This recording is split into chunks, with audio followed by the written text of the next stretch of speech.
Hello, ladies and gentlemen. Welcome back to another episode here on African Confessions. The following story that you're going to be listening to, it comes from a translation of a message that I received.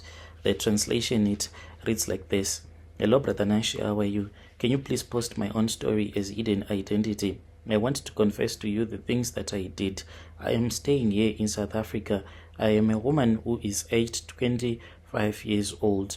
And what I did was truly evil. I wish that someday God will forgive me, but I don't know if God can forgive sins like the type of a sin that I committed. The reason as to why I did not tell anyone when this happened, it was because it happened when I was still 15 years. That was when it happened, and I lost my big sister when I was turning 16.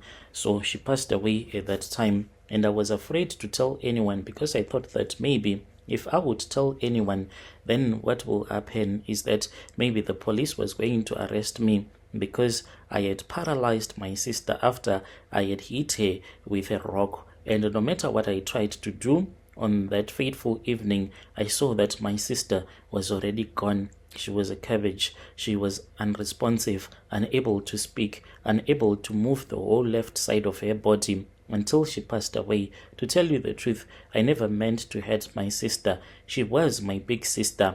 After all, why would I do such an evil thing to my big sister? But love will make you do things that you never thought of doing.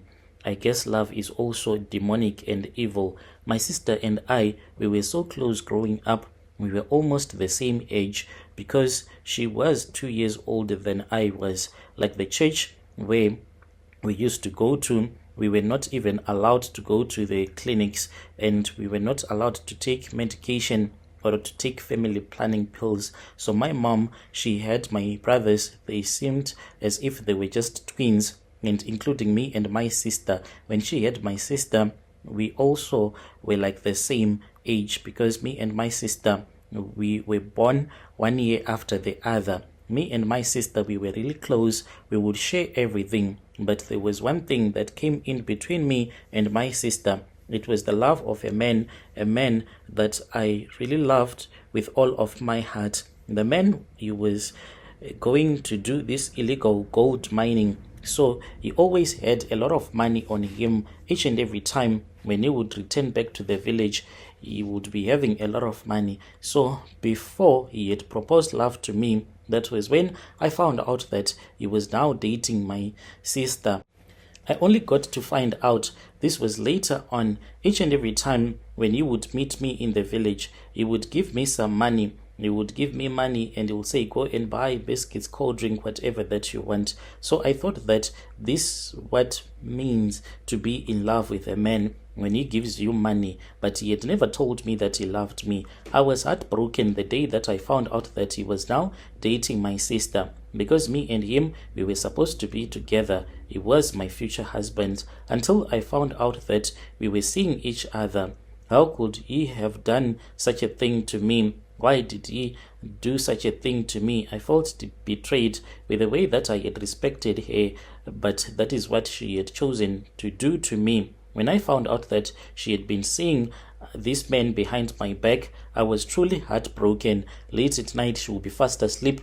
I would wake up thinking of ways to kill her, to end her life. When I confronted her, she denied it, but I knew that they were dating. The way that she would be looking at him, the way that she would be smiling whenever he was around, this was really painful. I felt like my big sister had taken a knife and stabbed me straight into my chest.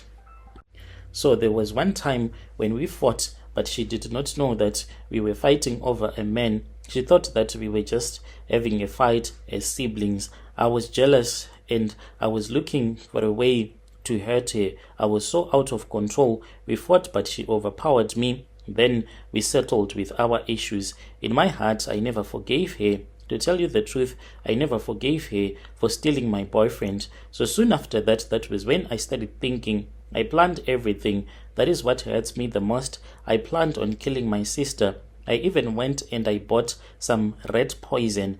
And whenever I wanted to kill my sister, whenever I would want to put the poison in her food, my mom, my father would walk up on me and they would see that whilst I will be busy cooking, wanting to put the poison in the food, and then I would hide the poison. I tried this 3 times, and when I saw that I had failed, I then planned to attack her. This was physically. There was one time when me and my sister, we had gone to see her other friend. We went there, and later on in the evening, when we were returning back to the village, I was walking behind her, since our parents had gone to another village, because at that time my father's livestock, they were just getting sick and they will die. So at our house, it was only my mom's elder sister who was taking care of us whilst our parents were away. That was when I was walking behind her. It was somewhere past 7,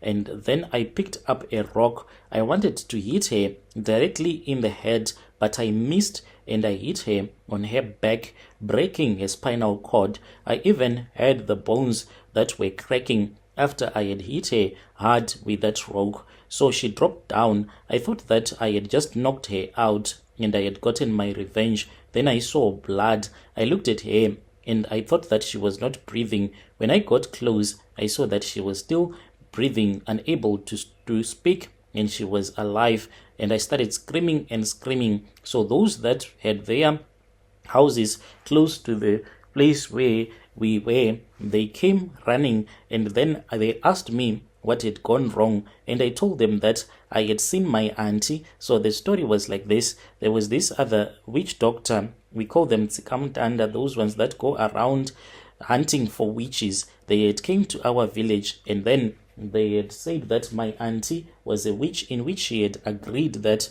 indeed she was a witch. Her mother-in-law had given her a snake that she was using to bewitch other people. So I used that to my advantage. I lied to everyone that I had seen my auntie, who was my father's sister, and even the reason as to why my father and my mother had gone to another village, because there was that Sangoma now in that village, and that man had said that the reason as to why my father's cattle had been dying and his livestock being reduced in number, it was because of my auntie. She had a tokoloshi that she used to send, and then the tokoloshis will be drinking on the blood of the livestock. So when I said that I had seen my auntie riding on a hyena, and I had seen my auntie sending her tokoloshi to come and bite me, that was when I told my sister to pray with me, but my sister refused to pray. She kept on walking. That was when I saw that the tokoloshi then jumped and lashed on top of my sister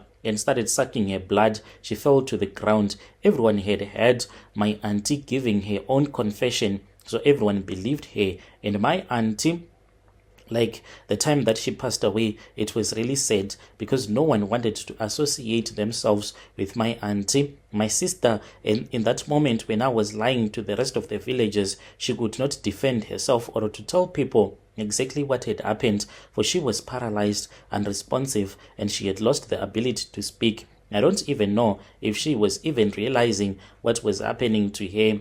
We carried her, and then our neighbors brought me to our house, and we continued, and I continued explaining everything to my mom's elder sister. They started praying. They called some red garment prophets. Those prophets, they came and they had that type of salt which is red in color, which they say that it chases away the tokoloshis. Everyone believed that the tokoloshi was the one that had my sister paralyzed. So they were rubbing salt all over my sister's body, underneath the armpits, underneath the feet, and it never worked. My father, until my auntie passed away, never wanted to speak with her. When my auntie was buried, it was such a sad thing because none of our relatives went there. She was only buried by her husband's relatives, as well as her children. Those were the only ones that were present at her funeral, for evidence was there that she was a witch and I had framed her. So my sister passed away. When my sister passed away, that guy whom she was dating came to me and told me that he wanted to marry me, but I lost interest in him, and then I said, I do not want you. This is my confession. This is the evil thing that I did to my own sister, who loved me with all of her heart. Dear listeners, right there was a confession of a message that was sent to me, hoping that you were able to understand this translation. Strange things indeed they do happen in this world.